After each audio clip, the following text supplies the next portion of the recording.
7 second के इस video में नजर आ रहा लड़का बॉलीवुड की टॉप एक्ट्रेस का भाई है, जिससे पुलिस ने गिरफ्तार करके जेल भेजा है। इसके पास से भारी मात्रा में ड्रग्स बरामद हुआ है, जिसे ये हैदराबाद में बेचने की फिराक में था। लेकिन पुलिस ने इसका भांडा फोड़ दिया और इसे रंगे हाथ धर दबोचा। मगर आखिर कौन है एक्ट्रेस जिसके भाई के कारनामों ने पुलिस के होश उड़ा दिए हैं, और कोकीन मामले में इसके गैंग के लोगों के साथ इसे पुलिस ने पकड़ा है। आपकी स्क्रीन पर नजर आ रहे इस चेहरे को तो आप पहचानते ही होंगे। बॉलीवुड की फेमस एक्ट्रेस हैं, नाम है इनका रकुलप्रीत सिंह।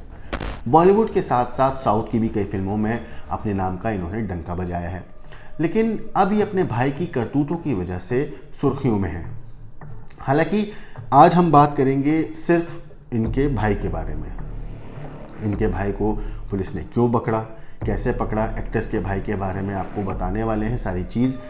किस तरीके से ड्रग्स का पूरा कारोबार के ऊपर अपडेट्स आई हैं, कैसे वो पुलिस इनके भाई तक पहुंची। लेकिन पूरा मामला शुरू होता है 15 जुलाई को, जब हैदराबाद पुलिस ने अमनप्रीत सिंह को गिरफ्तार किया। दरअसल 15 जुलाई को हैदराबाद पुलिस को अमनप्रीत का उसके गैंग के लोगों के साथ ड्रग्स सप्लाई करने की जानकारी मिली। पुलिस ने जाल बिछाया और भारी मात्रा में कोकीन के साथ अमनप्रीत समेत 5 लोगों को गिरफ्तार कर लिया। इनमें नाइजीरिया का एक आदमी और एक औरत भी शामिल है। जांच के दौरान तेलंगाना एंटी नारकोटिक्स डिपार्टमेंट ने इनके पास से हैदराबाद में बेचे जाने के लिए तकरीबन 199 ग्राम कोकीन बरामद की। वैसे इस बीच एक वीडियो भी सामने आया जिसमें एक्ट्रेस रकुलप्रीत सिंह और उनका भाई अमनप्रीत सिंह दोनों साथ में हैं। दोनों सवालों का रैपिड फायर राउंड खेल रहे हैं। दोनों की आंखें बंद हैं। होस्ट पूछते हैं कि आप दोनों में से पहले कौन अरेस्ट होगा, तो रकुलप्रीत अपने भाई की तरफ इशारा करती है। अमनप्रीत भी हाथ उठाकर ये बात मान लेता है। 4 साल पहले इस वीडियो में अनजाने में कही गई बात 15 जुलाई को सच साबित हो गई, जब तेलंगाना एंटी नारकोटिक्स ब्यूरो और हैदराबाद की नर्सिंग पुलिस ने अमनप्रीत को ड्रग्स के साथ अरेस्ट कर लिया और उसके साथ 5 और लोग थे जिन्हें अरेस्ट किया गया। अमनप्रीत के साथ जिन लोगों को अरेस्ट किया उसमें अनिकेत, रेड्डी प्रसाद, मधुसूदन और निखिल दमन पकड़े गए हैं। ये सभी कारोबारी हैं। इनके पास से करीब 200 ग्राम कोकेन मिली है। इसकी कीमत करीब 35 लाख रुपए बताई जा रही है। ड्रग सिंडिकेट का कनेक्शन नाइजीरिया से जुड़ा है। रैकेट का सरगना डिवाइन एबुको अभी फरार है, लेकिन पुलिस ने उसके जो राइट हैंड है ओनुहा ब्लेसिंग को अरेस्ट कर लिया है। ओनुहा पेशे से हेयर स्टाइलिस्ट है और बेंगलुरु में काम करती है। पुलिस के मुताबिक एनुहा दिल्ली और गोवा से ड्रग्स लाती थी। वो देश भर में ड्रग्स की सप्लाई चेन संभालती और खुद भी एक से दूसरे शहर में ड्रग्स पहुंचाती थी। ब्लेसिंग फ्लाइट से भी ट्रैवल करती थी, इसलिए सवाल एयरपोर्ट के सिक्योरिटी चेक पर भी है। शहरों में फूड डिलीवरी बॉय कस्टमर तक ड्रग्स पहुंचाते हैं।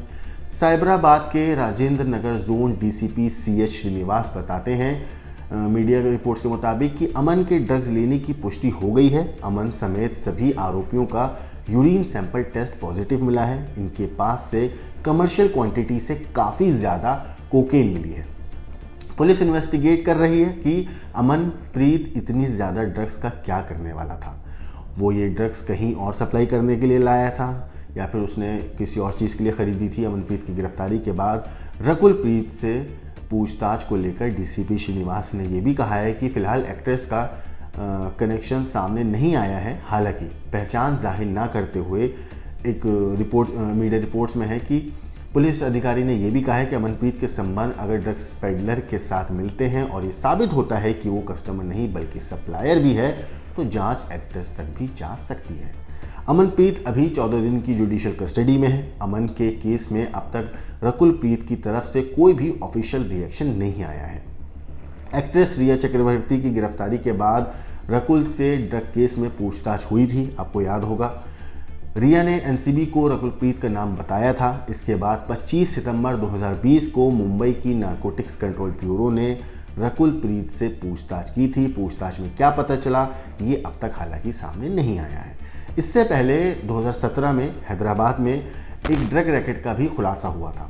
इसमें कथित तौर पर मनी लॉन्ड्रिंग के मामले में ईडी ने 3 सितंबर 2021 को रकुलप्रीत सिंह से पूछताछ की थी। इस केस में तेलुगु फिल्म इंडस्ट्री के कई नामचीन सितारे, कई बड़ी हस्तियां समेत कुछ विदेशियों का नाम भी सामने आया था। रकुलप्रीत ने ईडी के सामने बयान दर्ज कराया था। साथ ही अपने बैंक अकाउंट की डिटेल्स भी साझा करी थी। जांच के बाद एक्ट्रेस को क्लीन चिट हालांकि दे दी गई थी। रकुलप्रीत सिंह 2017 में तेलंगाना की बीआरएस सरकार के नो ड्रग्स कैंपेन की ब्रांड एम्बेसडर रह चुकी हैं। ड्रग केस में उनसे हुई पूछताछ के बाद बीजेपी ने इस मामले में सरकार को भी घेरा था। पुलिस की टीम ने हैदर शाह कोर्ट के विशाल नगर में जनाब फोर्ट व्यू अपार्टमेंट के फ्लैट नंबर 202 में रेड डाली थी। यहाँ से ड्रग्स पेडलिंग के आरोप में नाइजीरिया ओनुहा ब्लेसिंग और अजीज नोहीन अदेशोला के साथ अल्लम सत्य वेंकट गोवथम सनबोइना वरुण कुमार और मोहम्मद महबूब शरीफ को अरेस्ट किया गया।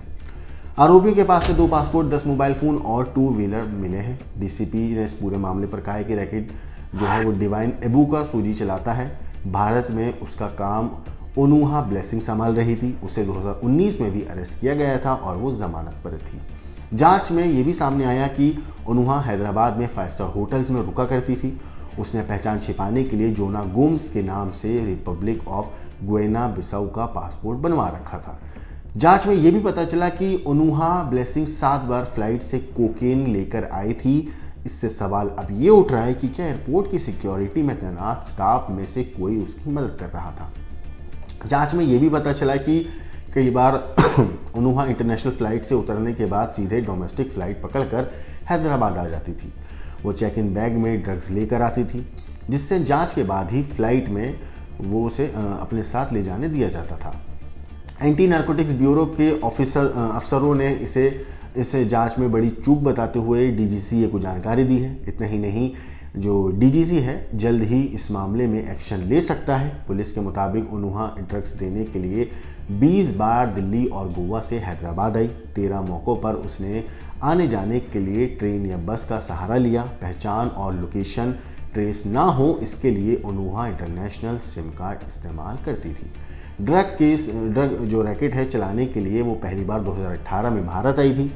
सप्लाई करके वो अपने देश चली जाती थी। इस मामले पर पुलिस ने यह भी कहा है कि ओनुहा ज़्यादातर कम्युनिकेशन इंटरनेशनल व्हाट्सएप नंबर से करती थी और डिवाइन अबू का सूजी जो मेन सरगना है इस पूरे ग्रोह का, ओनुहा ब्लेसिंग का हैंडलर था। वो उसे एक कुरियर के तौर पर इस्तेमाल करता था। पूछताछ में ओनुहा ने यह भी बताया है कि वो अलग अलग शहरों से किसी अनजान व्यक्ति से ड्रग्स लेती या कोई लावारिस पार्सल उठाती थी। इसके बाद उसे दिए हुए पते पर पहुंचा देती थी। वहां से लोकल हैंडलर उसे फूड डिलीवरी बॉय बनकर मेट्रो और पब्लिक ट्रांसपोर्ट के जरिए कस्टमर तक पहुंचाते थे। इन्वेस्टिगेशन में यह भी पता चला कि ओनुहा सीधे कस्टमर से सौदा नहीं करती थी। सोचिए कि पूरी प्लानिंग के तहत ये पूरा काम होता था। वो लोकल पेडलर्स को ड्रग्स की सप्लाई करती थी। उसने कई बार एजोलिना फ्रैंकलिन उच्चन उर्फ कलैशी और अजीज़ नोहीम अदेशली नाम के शख्स को ड्रग्स दी थी। कलेशी या अजीज़ ही लोकल कस्टमर्स को ड्रग्स की सप्लाई करते। अजीज़ स्टूडेंट वीज़ा पर हैदराबाद में रह रहा है। अब पुलिस ने उसे अरेस्ट कर लिया है। ड्रग्स सप्लाई करने के लिए ओनुहा को महज 20,000 रुपये मिलते थे। इतना ही नहीं, पुलिस जांच कर रही है कि ओनुहा के जो हैंडलर हैं उसको ड्रग्स कहाँ से मिलती थी। मतलब सोचिए कि एक पूरा एक गिरोह था, एक पूरी प्लानिंग के तहत एक एक कदम को फूक फूक कर रखते थे। अब ये सारे जितने हैं नाइजीरिया ड्रग पेडलर दिल्ली और गोवा से हैदराबाद ड्रग ला रहे हैं, उन्हें यहाँ के पब और बार में बेचते हैं। ड्रग्स केस में अमनप्रीत के साथ अरेस्ट हुआ निखिल शहर के 7 पब के मैनेजरों और डीजे जो हैं उनके कांटेक्ट में था। वो यहाँ ड्रग सप्लाई का काम करता था। अब पुलिस इन जगहों पर भी कार्रवाई कर सकती है। ये नेक्सस बहुत बड़ा है। ये इस रैकेट के अंदर कई सारे लोग हैं। अब पुलिस इस मामले में बड़ा एक्शन लेने को पूरे तरीके से तैयारी में जुट चुकी है। हैदराबाद की कई केमिस्ट शॉप से ड्रग्स की सप्लाई की जा रही है। इतना ही नहीं, ऐसे में मीडिया रिपोर्ट में ये भी कहा जा रहा है कि ऐसे में कुछ केमिस्ट ऑनर्स के खिलाफ भी कार्रवाई हो सकती है। तेलंगाना एंटी नारकोटिक्स डिपार्टमेंट की टीम पिछले 6 महीने से ड्रग्स रैकेट चलाने वाली ओनुहा ब्लेसिंग और इसके लोकल हैंडलर्स के पीछे लगी थी। इतना ही नहीं, इसमें पूरे 30 कस्टमर्स की लिस्ट बनाई गई जिसमें अमनप्रीत का भी नाम शामिल था। इन्वेस्टिगेशन में पता चला कि अब तक ये गैंग हैदराबाद में तकरीबन 2.6 किलो कोकीन ला चुकी है। जल्द ही ड्रग्स जो है पुलिस के कब्जे में होगा, उम्मीद है। केस से जुड़े पेडलर हाई प्रोफाइल लोगों को ही माल बेचते थे। ओनुहा ब्लेसिंग जब भी हैदराबाद आती हर कस्टमर को 200 से 300 ग्राम ड्रग्स बेचती थी। टीम ने कस्टमर्स की पहचान कर उनके नाम साइबराबाद पुलिस को सौंप दिए हैं। केस में कुछ और हाई प्रोफाइल लोगों की गिरफ्तारी हो सकती है। वैसे आपको बता दूं कि पूरी दुनिया में जो ड्रग्स सबसे ज़्यादा इस्तेमाल की जाती है उनमें कोकेन, हेरोइन, चरस, गांजा, हशीश और एक्सटेसी शामिल है। एनडीपीएस एक्ट सेक्शन 8 में ड्रग्स की मात्रा भी तय है। इसे 3 हिस्सों में बांटा गया है, स्मॉल क्वांटिटी, मीडियम क्वांटिटी और कमर्शियल क्वांटिटी।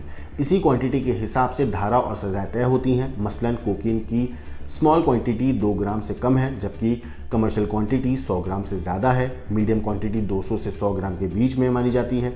इस केस में आरोपी के पास से 200 ग्राम की ड्रग्स बरामद हुई या कमर्शियल क्वांटिटी से डबल है। ऐसे में अगर पुलिस ने सेक्शन 41 और 42 को फॉलो करते हुए आरोपियों को गिरफ्तार किया है और उन्हें उनके जो गुनाह हैं उसे साबित हो जाते हैं तो उन्हें उम्र कैद की सज़ा हो सकती है। वैसे पिछले कुछ सालों में देश के बड़े शहरों में रेव पार्टियों का कल्चर भी बढ़ गया है। इन पार्टियों में धड़ल्ले से गैरकानूनी ड्रग्स का इस्तेमाल किया जाता है। बेहद गुपचुप तरीके से होने वाली इन पार्टियों में जो रईसज़ादे होते हैं उनका एक पूरा का पूरा मजमा आता है, एक हुजूम आता है। मौज मस्ती से उनका मतलब होता है नशा, ड्रग्स, लाउड म्यूज़िक और डांस।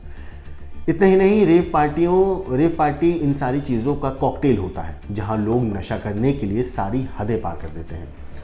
और नशीले पदार्थ बेचने वालों के लिए ये जो पार्टियां होती हैं ये किसी लॉटरी से कम नहीं होती हैं। ऐसे में एक ऐसे ही ड्रग रैकेट का गुजरात एटीएस की टीम ने भी भंडाफोड़ फोड़ किया है। दरअसल छापेमारी के बाद गुजरात एटीएस ने ऐसे खुलासे किए हैं जिसे सुनकर हर कोई हैरान है। दरअसल एटीएस के अधिकारियों को सूचना मिली थी कि एमडी ड्रग्स बनाने वाली एक फैक्ट्री में ड्रग्स बनाया जा रहा है। अब जब पुलिस को इसकी सूचना मिली तो पुलिस ने एटीएस जो है उसने छापेमारी के लिए 2 टीमें बनाई। दोनों टीमों में एक इंस्पेक्टर और 3 सब इंस्पेक्टर थे। इन दोनों टीमों ने एक साथ छापेमारी करके ड्रग्स बनाने वाली फैक्ट्री का भंडाफोड़ किया। इतना ही नहीं, इसके बाद गुजरात एटीएस ने सूरत रूरल में इस फैक्ट्री वाली जगह पर रेड मारी। वहाँ से 4 किलो ठोस ड्रग और 31 किलोग्राम लिक्विड ड्रग्स बरामद किया है और मौके से 2 आरोपियों को गिरफ्तार किया है, जबकि एक दूसरे आरोपी को दूसरी जगह से पकड़ा गया है। जिन आरोपियों को गिरफ्तार किया गया है उनमें जो है वापी का रहने वाला एक सुनील नारायण यादव है और दूसरा सूरत का रहने वाला विजय गजेरा शामिल है। इसके अलावा एक दूसरा आरोपी है जिसका नाम है हरीश, जूनागढ़ का रहने वाला है वो। और एटीएस ने इस मामले पर बताया है कि यहाँ जो ड्रग्स बनाए गए थे उसमें से 4 किलोग्राम ड्रग्स मुंबई में किसी सलीम नाम के शख्स को भेजा गया था। एटीएस की एक और टीम है, इसने तफ्तीश में इस पूरे मामले की उसमें तफ्तीश में जुटी है। एटीएस ने कुल मिलाकर 51 करोड़ रुपए का ड्रग्स सीज किया है। इतना ही नहीं, आपको मैं बताऊं, पुलिस ने इस मामले पर कहा है कि ड्रग्स बनाने का जो आइडिया था वो सुनील नारायण यादव का था जो इसका मास्टरमाइंड है। उसके अलावा विजय गजेरा एक इलेक्ट्रिकल इंजीनियर है। दोनों ने मिलकर एक प्लांट बनाया था। हरीश भी इनका पार्टनर था। सुनील नारायण यादव पूरा जो यादव जो था वो कि उसका जो काम था वो था कि कच्चा माल लाना और जो माल तैयार करना फिर उसके बाद और उसे बेचना। विजय गजेरा ड्रग्स बनाता था। सूरत ग्रामीण में करौली गांव के बाहरी इलाके में इस फैक्ट्री का निर्माण किया गया। एटीएस के मुताबिक छापेमारी के दौरान बड़ी मात्रा में अवैध दवाइयां बरामद की गई हैं जिनकी कीमत तकरीबन 20 करोड़ रुपए से ज़्यादा हो सकती है। आपको छापेमारी के दौरान बताऊं कि एटीएस ने इस फैक्ट्री से जुड़े महत्वपूर्ण दस्तावेजों और सबूतों को भी अपने कब्जे में लिया है। वहीं इससे पहले अप्रैल 2024 को एटीएस और नारकोटिक्स कंट्रोल ब्यूरो ने एक संयुक्त अभियान में गुजरात और पड़ोस राजस्थान में 4 दवा मैन्युफैक्चरिंग यूनिट पर छापेमारी की थी। उस छापेमारी में 230 करोड़ रुपए की मेफेड्रोन ड्रग्स जब्त की गई थी और 13 लोगों को गिरफ्तार किया गया था। आपको मैं बताऊं कि जब भी कोई ऐसा ड्रग्स का केस होता है जिसमें एनडीपीएस की अलग अलग धाराएं लगती हैं, उन धाराओं में जैसे कि मैं बताया 3 क्वांटिटी के हिसाब से होती है। मसलन ड्रग्स मिलने पर कितनी सज़ा होती है, अगर इस बारे में बात करें तो अगर कोकेन किसी के पास मिलता है स्मॉल क्वांटिटी में यानी कि 2 ग्राम या उससे कम, तो उसमें 1 साल की सज़ा होती है। और मीडियम क्वांटिटी में होता है अगर 2 ग्राम से 100 ग्राम के बीच मिलती है तो इसमें 10 से 20 साल तक की सज़ा हो सकती है। कमर्शियल क्वांटिटी अगर है तो 100 ग्राम से ज़्यादा उसमें उम्र कैद तक की सज़ा है। यही चीज़ गांजे में है कि अगर कोई स्मॉल क्वांटिटी में किसी के पास मिलती है 1 किलो से कम तो इसमें भी अलग अलग सज़ा है। कमर्शियल क्वांटिटी यानी कि 20 किलो से अधिक। हीरोइन में स्मॉल क्वांटिटी है 5 ग्राम से कम और कमर्शियल क्वांटिटी 250 ग्राम से ज़्यादा। चरस की अगर बात करें तो स्मॉल क्वांटिटी 100 ग्राम से कम और कमर्शियल क्वांटिटी 1 किलो से ज़्यादा। अफीम स्मॉल क्वांटिटी 250 ग्राम से कम और कमर्शियल क्वांटिटी 2.5 किलो से ज़्यादा। ड्रग्स के कमर्शियल इस्तेमाल पर उम्र कैद की सज़ा का प्रावधान है और स्मॉल और कमर्शियल के बीच की मात्रा मीडियम क्वांटिटी में आती है जिसमें 10 साल तक की सज़ा का प्रावधान है। ये पूरा चीज़ जो है, जो सोर्स है इस पूरी इसकी है, एनडीपीएस एक्ट के एक्सपर्ट हैं एडवोकेट अली काशिफ देशमुख। भास्कर पे छपी खबर के मुताबिक ये रिपोर्ट उन्होंने छापी है और उसी में इन्होंने सोर्स दिया है कि एडवोकेट अली काशिफ देशमुख हैं एनडीपीएस एक्ट के एक्सपर्ट, उन्होंने उनको बताया है। तो आप सोचिए कि चाहे आपके पास क्वांटिटी कम मिले या ज़्यादा मिले, नशे के अंदर सज़ा में कोई भी रियायत नहीं दी गई है और ना सिर्फ रियायत और इस मामले में रियायत देनी भी नहीं चाहिए, क्योंकि नशा एक ऐसी चीज़ है, कहते हैं कि अगर मैं एमडीएमए ड्रग्स की बात करें तो टैबलेट या कैप्सूल के तौर पर मिलता है और करीब 30 मिनट से 45 मिनट के अंदर इसका असर शरीर पर दिखने लगता है और इस ड्रग्स का असर आमतौर पर 3 से 6 घंटे तक रहता है। वहीं इस ड्रग्स के साइड इफ़ेक्ट भी हैं जिससे शरीर को भारी नुकसान झेलना पड़ता है। इस ड्रग का लंबे वक्त तक इस्तेमाल करने से लीवर, किडनी और हार्ट अटैक जो है, हार्ट को नुकसान पहुंचता है। इसके अलावा डिप्रेशन, थकान, मूड स्विंग, याददाश्त कमज़ोर होना, ठीक से नींद ना आना, गुस्सा आना और एकाग्रता में कमी जैसी परेशानियां हो सकती हैं। मगर पिछले कुछ सालों से भारत में ड्रग्स का बाजार तेज़ी से बढ़ा है। देश में ड्रग्स का बढ़ता कल्चर गंभीर समस्या बन चुका है। United Nations on drugs and crime के साल 2015 के आंकड़ों के मुताबिक दुनिया भर में करीब 23.4 करोड़ लोग ड्रग्स का इस्तेमाल करते हैं और हर साल ड्रग्स के कारण करीब 2 लाख लोग जान गंवा बैठते हैं। आंकड़ों के मुताबिक ड्रग्स की लत से जुड़ी सबसे ज़्यादा आत्महत्या महाराष्ट्र, मध्य प्रदेश, तमिलनाडु और केरल में होती है। ऐसे में जानलेवा ड्रग्स के बढ़ते जाल से खुद को सतर्क रहें, खुद को बचाएं और दूसरों को भी सावधान करें। इस पूरी चीज़ के ऊपर आपका क्या कहना है, क्या सोचना है, हमें कमेंट करके ज़रूर बताइएगा। बाकी देश और दुनिया की क्राइम की खबरों के लिए देखते रहिए क्राइम तक।